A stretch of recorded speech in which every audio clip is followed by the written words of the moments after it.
This is my 450 wheel horsepower Volkswagen GLI.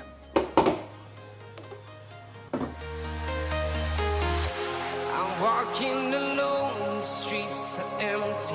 The only thing I can see is my own silhouette. I'm getting stronger, step by step. The clock is ticking, but there's no time for regrets. I've been flying from town to town, from London to Seattle. I've been all around the globe trying to protect your soul. People ask me every single day what it's like to daily drive this car, so I figured let's make a video on it, and I'm gonna break it down for you.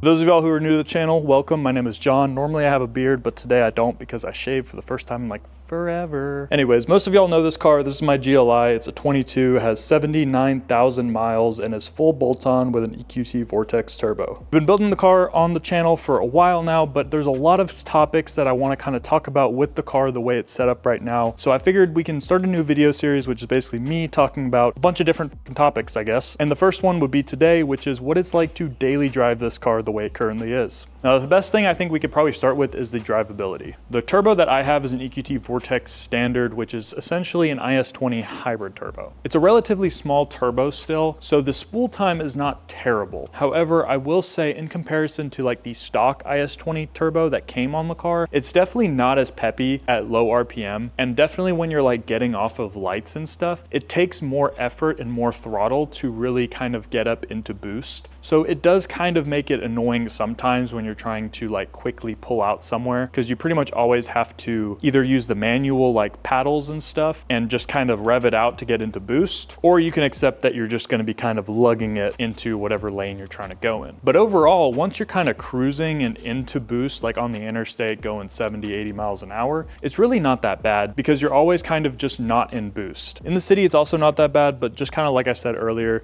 when you're pulling off from lights and stuff and stop signs, you definitely have to give it more gas and stay higher up in the RPMs to actually kind of get some acceleration. Brake boosting and stuff though, and roll races is pretty fun. So the next thing people ask me about all the time is fuel economy. How is the gas mileage with my current setup? Now this will also be kind of dependent based on what kind of fueling setup you have. In my case, I only have a high pressure fuel pump and a low pressure fuel pump on 93 octane. I have not done a carbon cleaning yet, and the car is almost at 80,000 miles. So that's definitely not helping with the gas mileage. However, right before I did the big turbo, the most I would really see was about 35 miles per gallon when I was doing long cruises and long drives. In the city, it was typically around 24 to 25 when I was not beating on the car and just kind of driving like a normal, sane NPC. Since doing the turbo upgrade and the fueling upgrades, I have got upwards of 40 miles per gallon on a 4-hour drive. And typically in the city, when I'm driving like an NPC, I get around 29 to 30 miles per gallon. I do know though, if you were to run a setup like port injection, for example, you will use a lot more fuel, especially when you're in boost and doing pulls, because it's dumping so much extra fuel. And if you're on a fuel type like ethanol, for example, you will definitely have worse fuel economy than I do on 93.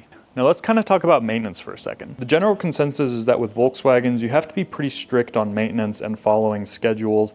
Otherwise, you will likely have issues with your car. Now, once you kind of tune these cars on stage 1, stage 2, or anything like that, you will have to do maintenance more frequently. But with a setup like this, I am using 2-step Kohler spark plugs, and those typically have to be changed around every 8 to 10,000 miles. And then coil packs as well have to be swapped out roughly every 20,000 miles to make sure that everything is optimal. Oil changes, of course, we want to do them as much as possible, typically every 3,000 to 4,000 miles. You can go up to 5 if you really want to, but I like to just be really cautious with my intervals. Of course, transmission services. I have a DSG, and so in my case, I typically do my fluid around every 35 to 40,000 miles. Technically, you should be doing your differential service even more often. However, I have not even done it yet, so please go roast me down below because I'm a bad Volkswagen owner, okay? But that's really all you need to kind of know about maintenance. It's just doing the the same stuff that you already do just a little bit more frequently to ensure that everything is running good when you're pushing a good bit of power on the platform. Another thing too I want to talk about is the power of this car. 450 wheel horsepower is not the most people push on this platform. However, it is still a lot of power. The internet has desensitized how much power is actually fast. This car is sketchy on front wheel drive. I spin a lot unless I'm like doing a brake boost roll, and even then I'm still breaking traction at like 80, 90 miles an hour. On the street, third gear on the 7-speed DSG tops out around 90, and it gets there very, very fast. So it is a lot of fun to daily this setup, but just understand that this amount of power on these cars for a daily is not necessary to have fun. I made a TikTok about this before, but I